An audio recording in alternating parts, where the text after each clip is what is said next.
Sébastien, je t'ai regardé pendant un bon moment faire des tours de piste.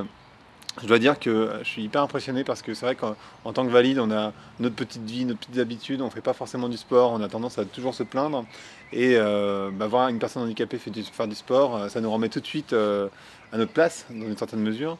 Qu'est-ce qui t'a amené, toi, à faire du sport de haut niveau? J'ai commencé en tant que nageur. J'étais à un centre de rééducation depuis tout petit. Je faisais beaucoup de natation, de plongée sous-marine.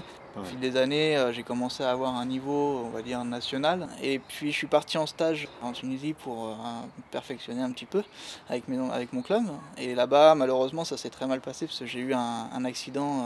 Ah, J'ai eu un tendon tranché sur la main. J'ai ouais, jamais pu reprendre le niveau que j'avais avant. Un ouais, sportif dans l'âme, j'ai voulu retrouver vraiment une discipline et me faire plaisir dans le sport.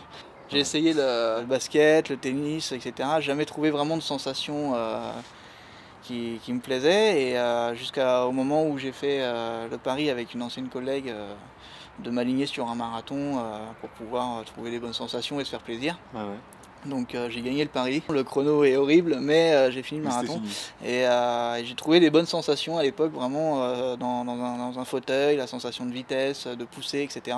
La fédération m'a plus orienté sur le sprint que sur le fond. Et puis au bout d'un an, donc titre de champion de France. Et là j'ai dit, ah oui, quoi. Il y a peut-être quelque chose à faire. Pendant quasiment toute ta carrière, tu n'as pas eu d'entraîneur. Tu as eu un entraîneur que vraiment sur les dernières années. Comment on arrive à avoir la force de caractère pour s'entraîner soi-même? Comment on arrive à ça? Alors moi j'ai toujours été dans le milieu du sport et j'ai toujours cherché le haut niveau, donc je savais qu'il fallait vraiment s'acharner dans l'entraînement.